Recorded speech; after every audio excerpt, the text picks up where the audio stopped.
Welcome back to my channel बच्चों। आज हम स्टार्ट करने वाले हैं क्लास नाइन्थ की न्यू बुक आ चुकी है गणिता मंजरी। तो उसका हम फर्स्ट चैप्टर देखेंगे। तो फर्स्ट चैप्टर क्या है इसका?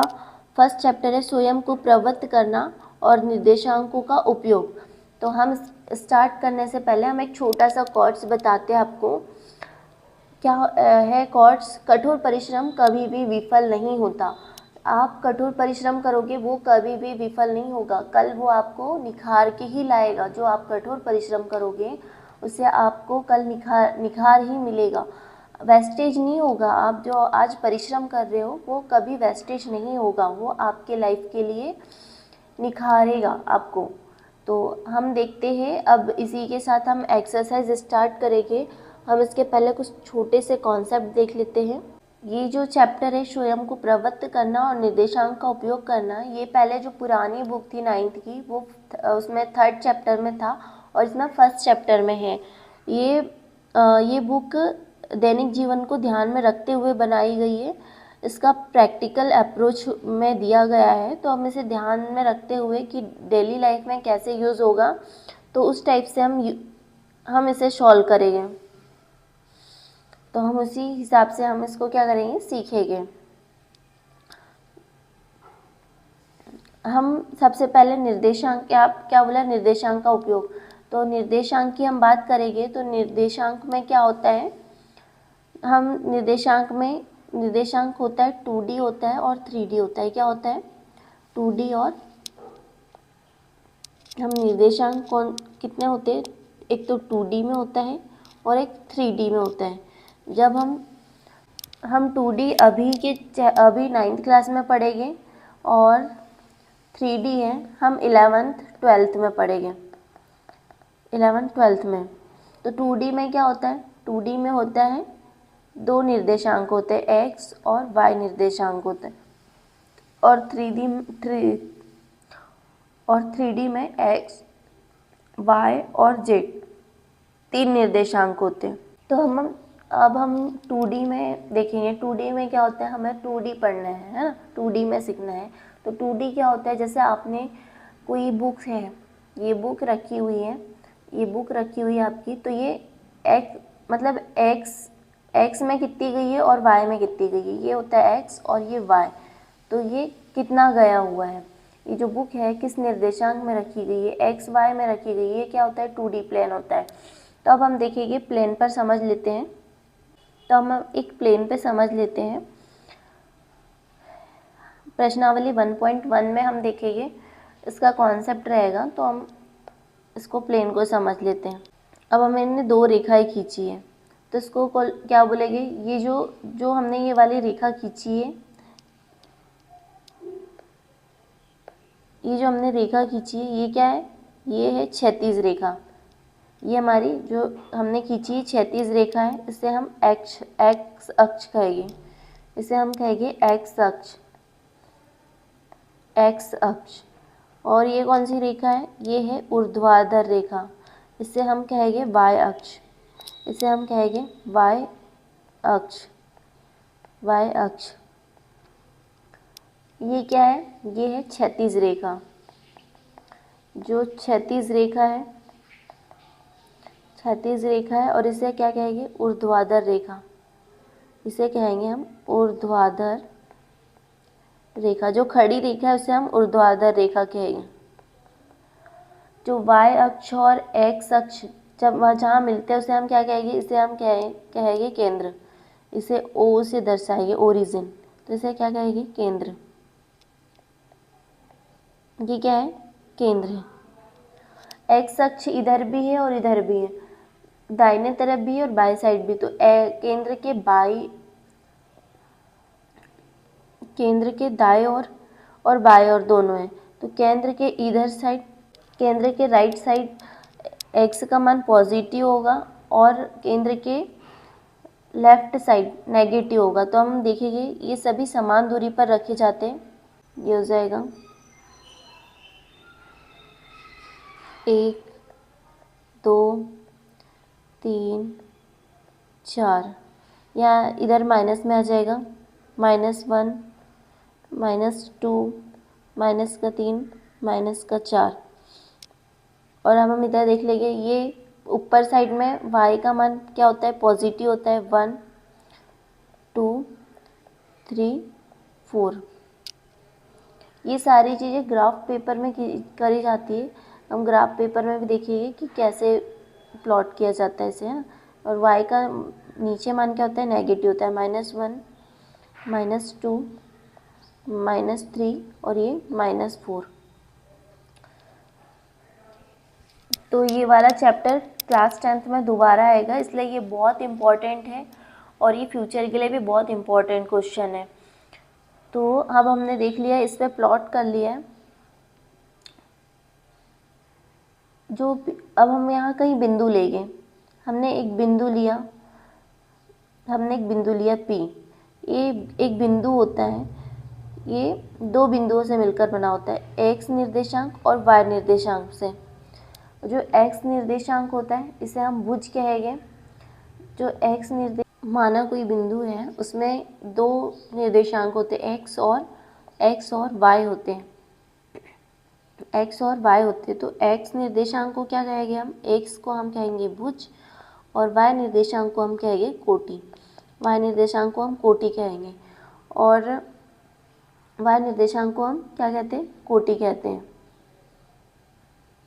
जब हम आपसे पूछा जाएगा कि केंद्र के निर्देशांक क्या होते हैं, तो केंद्र के निर्देशांक होते हैं 0,0।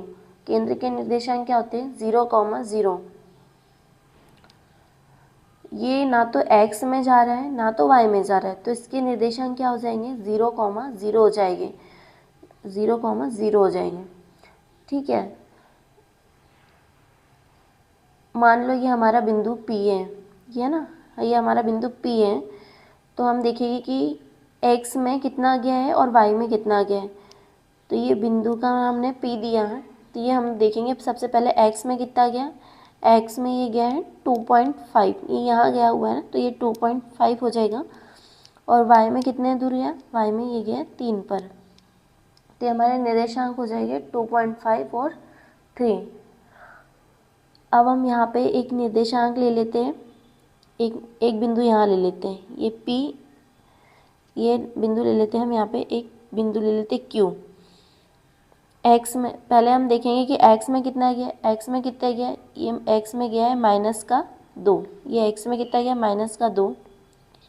और y में कितना गया, y में गया है ये +3।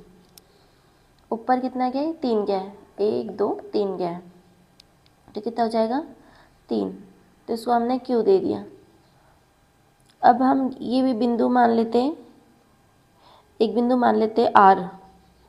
ये बिंदु मान लिया हमने, ये देखो x पर कितना गया है, x पर गया है ये -1 -2 -3, x पर कितना गया -3। और y पर कितना गया, ये y पर 1 2 3 -3।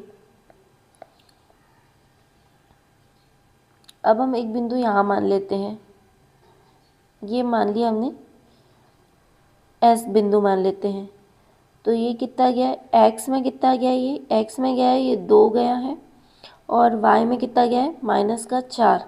तो निर्देशांक क्या हो जाएंगे, 2, -4।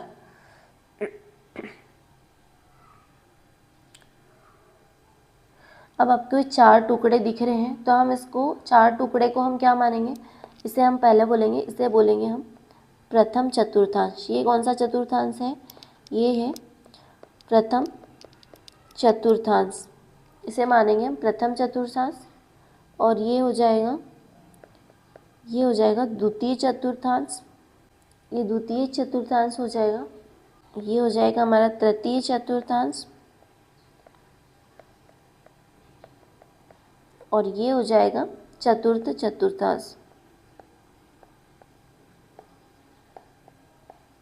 चतुर्थ चतुर्थांश हमारे कितने चतुर्थांश बने, इसमें 4 बने, फर्स्ट चतुर्थांश, द्वितीय चतुर्थांश, तृतीय चतुर्थांश और चतुर्थ चतुर्थांश। तो हमारे पास 4 चतुर्थांश आ गए। अब इसमें आपको एक चीज़ और पूछ सकता है, चिन्ह परिपाटी।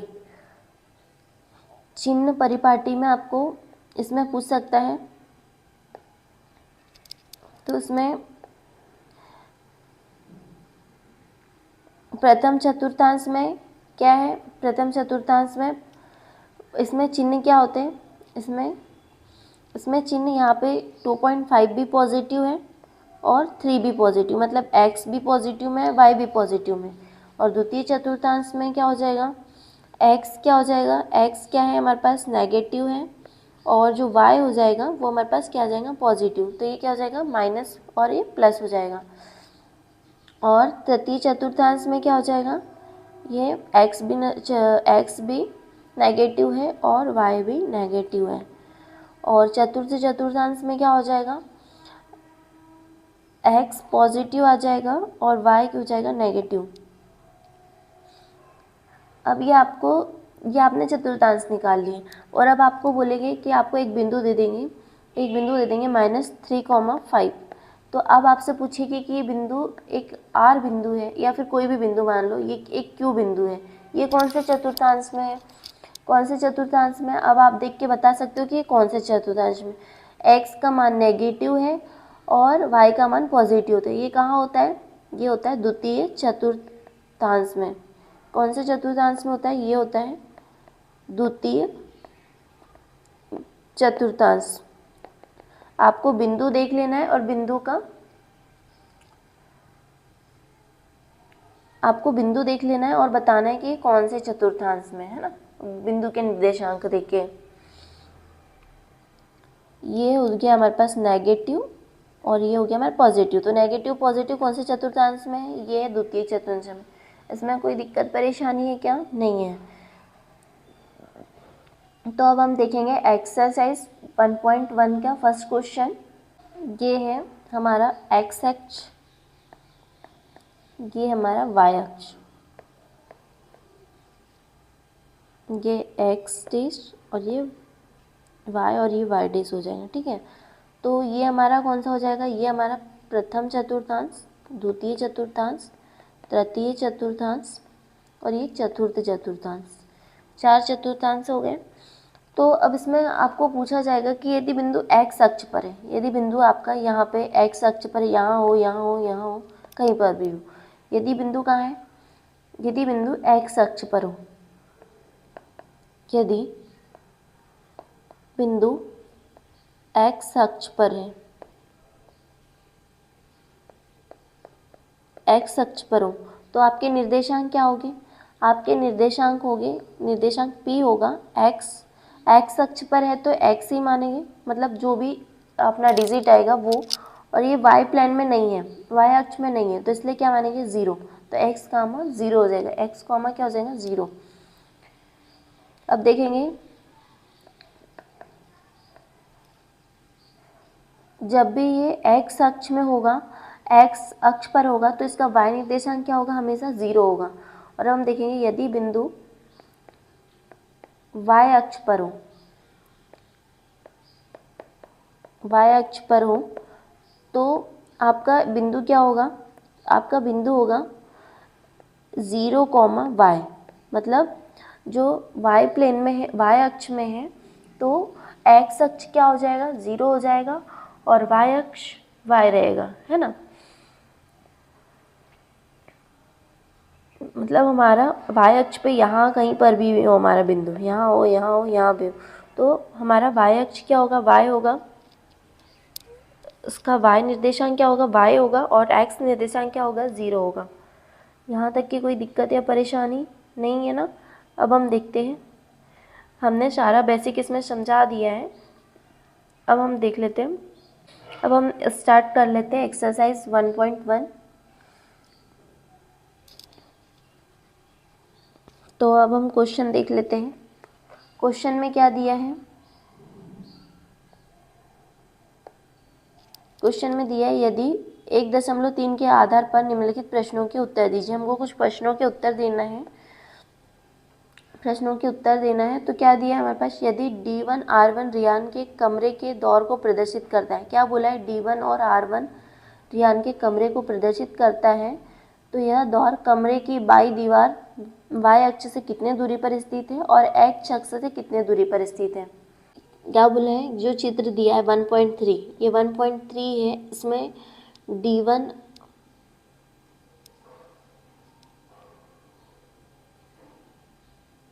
D1 R1 रियान के कमरे के दौर को प्रदर्शित करता है। तो D1 R1 कहाँ है, ये हमारे पास दिया है, ये हमारे पास दिया है D1 और ये है R1। ये इसके कमरे का दौर है, क्या बोला है, इसके कमरे का दौर है। तो ये हमने इसका कमरे का दौर बना लेंगे।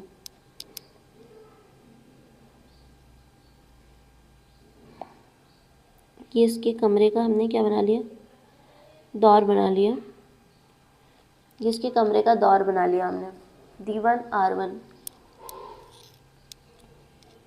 तो यह कमरे की बाई दीवार वाई अक्ष से कितनी दूरी, ये हमारी क्या हो गई, ये हमारी हो गई दाई दीवार, ये जो हमारी दाई दीवार है। और ये क्या हो जाएगी हमारे इधर, ये हो जाएगी बाई दीवार, ये हो जाएगी बाई दीवार, बाई दीवार।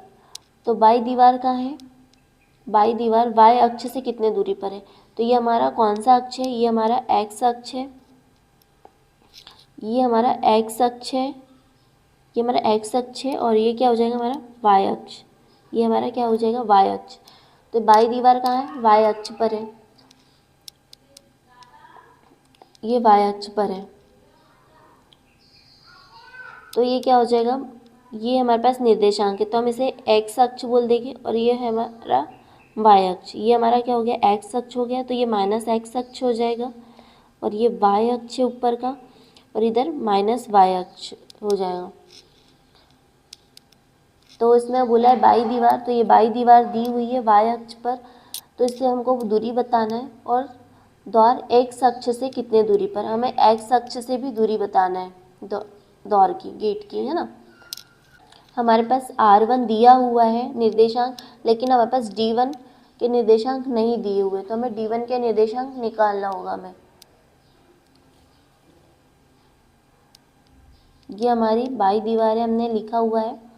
तो यहाँ से हमको दूरी बताना है, तो हमें उसी आधार पर क्या निकालना है, निर्देशांक निकालना है। ये जो हमारा दरवाज़ा है बाई दीवार से, तो ये दरवाज़ा कितने दूरी पर है, तो ये 1 2 3 4 5 6 7 8, मतलब 8 यूनिट, 8 इकाई दूरी पर है, कितने 8। तो x पर कितना है 8 इकाई, और y पर कितना है, y में x पर हमारा गया, x में गया हमारा 8, y में गया क्या, y में नहीं गया, बिंदु हमारा क्या है यही है, तो y में क्या हो जाएगा 0। तो D1 क्या हो जाएगा 8,0 हो जाएगा।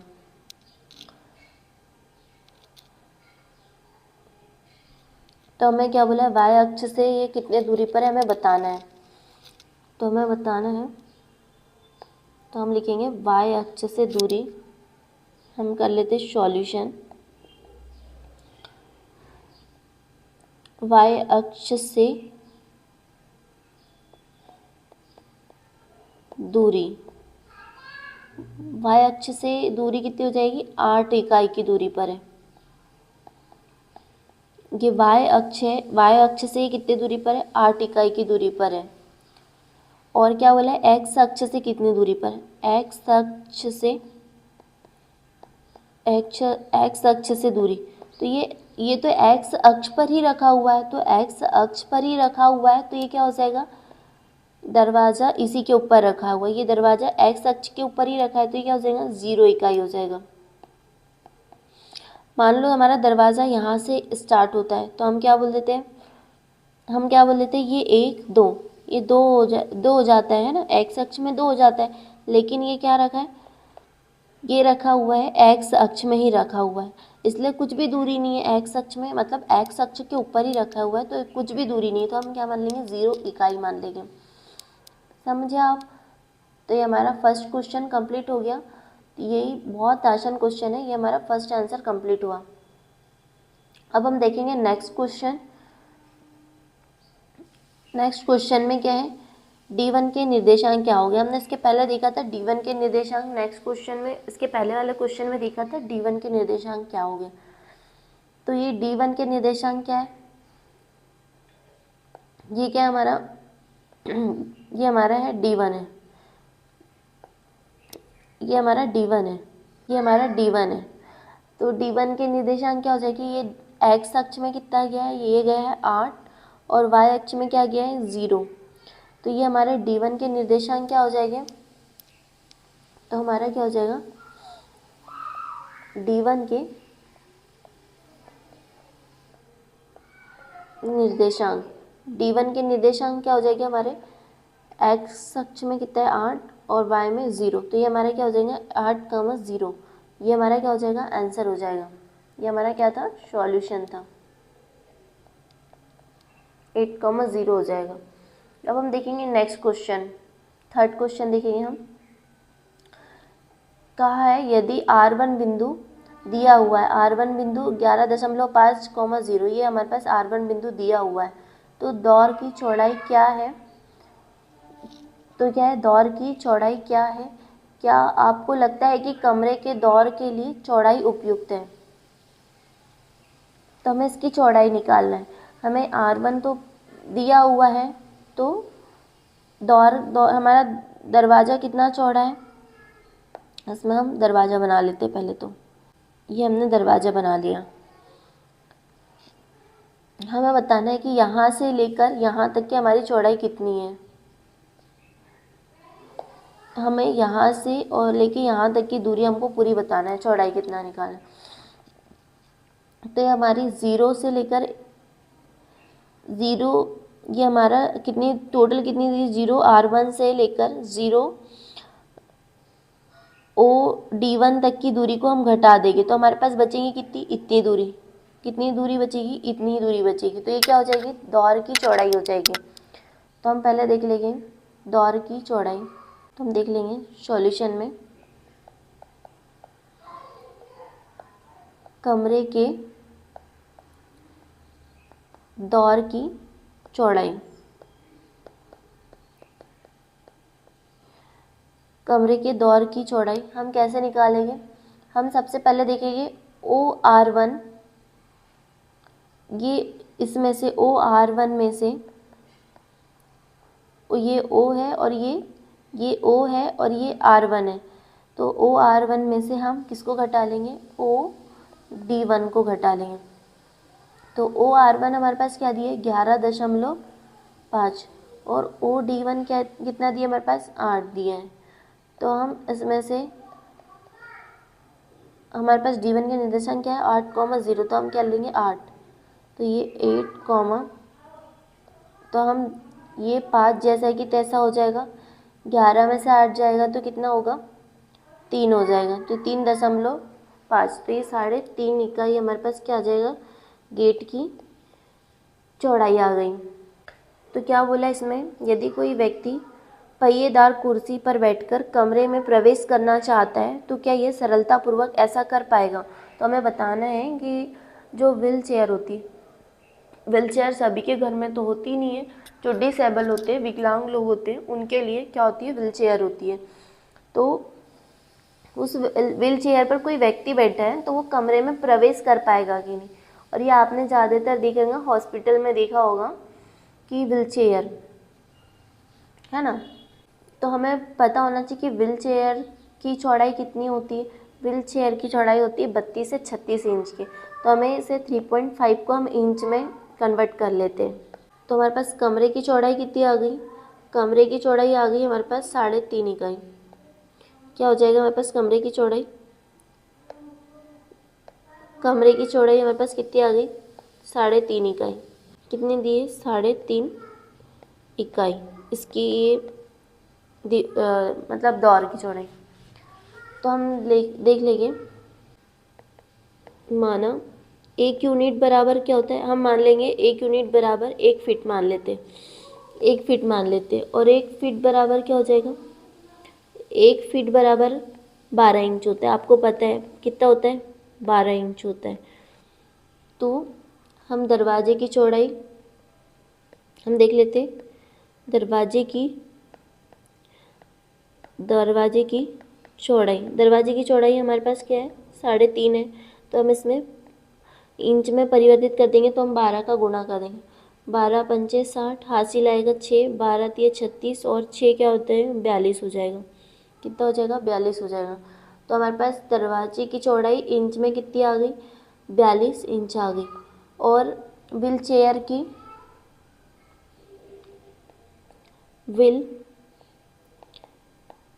की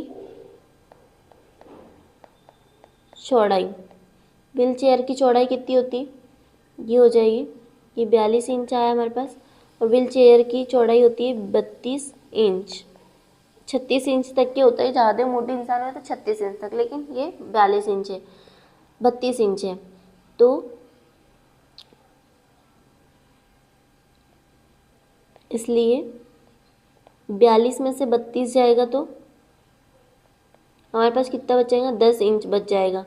तो ये क्या हो जाएगा, सरलतापूर्वक जा पाएगा। क्या हो जाएगा, ये व्हील चेयर पर बैठकर, तो ये क्या हो जाएगा, हाँ जा पाएगा।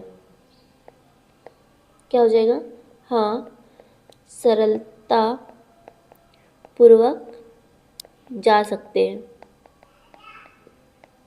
जा सकते हैं। तो ये हो जाएगा हमारा सॉल्यूशन कंप्लीट। मतलब 10 इंच हमारे पास बढ़ रहा है, बच रहा है, मतलब गेट में 10 इंच बच रहा है एक व्हील चेयर जाने पर भी। तो मतलब क्या हो जाएगा कि ये सरलतापूर्वक ये व्हील चेयर गेट के अंदर से जा सकती। तो यही क्या हो जाएगा, हमारा आंसर हो जाएगा। अब हम देखेंगे नेक्स्ट क्वेश्चन। ये क्या हमारे पास दिया है, B1 0 दशमलव क्या है हमारे पास, B1 0,1.5 और B2 दिया है 0,4। स्नानागार के दौर की सीमा के अंतिम बिंदुओं को प्रदर्शित करते हैं। तो क्या स्नानागृह का दौर कमरे के दौर की तुलना में संकीर्ण नहीं है या अधिक चौड़ा है। तो हमारे पास क्या दिया है, B1 कहाँ दिया है, ये दिया है हमारे पास, ये हमारे पास B1 दिया हुआ है, और B2 दिया है। B1 हमारे पास कितना दिया है, 0,1.5 ये दिया है, 1.5 दिया हुआ है, 0,1.5, और B2 दिया हमारे पास 0,4। तो क्या बोला है, स्नानघर के दौर की सीमा के अंतिम बिंदुओं को प्रदर्शित करता है। तो बोला है कि क्या स्नानागार का दौर कमरे की दौर की तुलना में संकीर्ण या चौड़ा है, छोटा है या बड़ा है, हमें बताना है इसमें। ये हमारा है, हमारे ये वॉशरूम का दौर है, स्नानागृह का दौर है। हमारे पास क्या है, जो कमरे की जो चौड़ाई थी हमारे पास कितनी आई थी, 3.5 इंच आई थी। कितनी आई थी, 3.5 इंच आई थी। और हमें निकालना है कि जो स्नानागृह है उसकी हमें चौड़ाई निकालना है, और फिर बताना है कि मतलब जो दौर है हमारे जो कमरे का दौर है उससे चौड़ा है या फिर छोटा है या बड़ा है, बताना है हमें। तो हम सबसे पहले लिखेंगे, सॉल्यूशन देख लेते हैं। सॉल्यूशन, स्नान गृह की चौड़ाई, ये कैसे निकलेगी हमारे पास से, कैसे निकलेगा हमारे पास, ये टोटल दूरी है हमारे पास, ये कितनी है, ये हमारे पास ये टोटल दूरी है, ये हमारे पास कितनी है, टोटल दूरी है, ये हमारे पास कितनी है, टोटल दूरी है। इसमें से हम ये वाली दूरी को क्या कर देंगे, घटा देंगे, तो हमारे पास ये वाली दूरी मिल जाएगी, हमारे पास ये दौर की चौड़ाई मिल जाएगी, स्नानागार के दौर की चौड़ाई मिल जाएगी। तो हमारे पास क्या है, पहले OB2 टोटल दूरी क्या है, OB2 में से हम OB1 को घटा देंगे। तो OB1 को घटा देंगे तो हमारे पास दौर की स्नानागृह की चौड़ाई आ जाएगी। तो OB2 कितना है हमारे पास, OB2 हमारे पास 4, और OB1 हमारे पास है 1.5। तो हम इसमें से 4 में से, इसके पीछे कुछ नहीं तो हम 0 ले लेंगे, तो 1.5 को घटा देंगे। तो ये 10 में से 5 गया तो यहाँ 5, और यहाँ 3 में से 1 गया तो यहाँ बचेगा 2। तो ये हमारे पास क्या है, 2.5 इकाई आया। और हमारे पास दौर की चौड़ाई क्या है, हमारे पास कमरे के दौर की चौड़ाई 3.5 थी, और यहाँ पे कितनी आई, 2.5 इंच है, 2.5 इकाई आई है ना। तो क्या हो जाएगा हमारा आंसर, अतः स्नान गृह कमरे के दौर की चौड़ाई से संकीर्ण है। संकीर्ण है मतलब क्या हो जाएगा, छोटा है। तो हमको चारों क्वेश्चन अच्छे से समझा दिया और ये प्रश्नावली बहुत आसान थी और छोटी थी, तो हमने सीख लिया है। और जो हमने सीखी है ये आपको डेली लाइफ में भी काम आएगी। और सबसे ज़्यादा इम्पॉर्टेंट है जो हमने समझाया, सबसे पहले ये निर्देशांक, चतुर्थांश, तो ये ग्राफ पेपर पे भी हम आपको समझा देंगे, है ना। तो हम नेक्स्ट एक्सरसाइज में देखेंगे कि हम ग्राफ पेपर पे भी प्लॉट कर पाए इसको, है ना। तो आप ये अच्छे से ध्यान से एक बार रिपीट करके, समझ नहीं आता है तो देख लीजिए। और ये जो नई बुक आई है, नई बुक को हम पूरी प्लेलिस्ट तैयार कर देंगे 9th क्लास की, है ना। तो आप इसे लाइक करें, सब्सक्राइब करें और अपने दोस्तों को भी शेयर करें इस चीज़, ठीक है। Okay, thank you guys.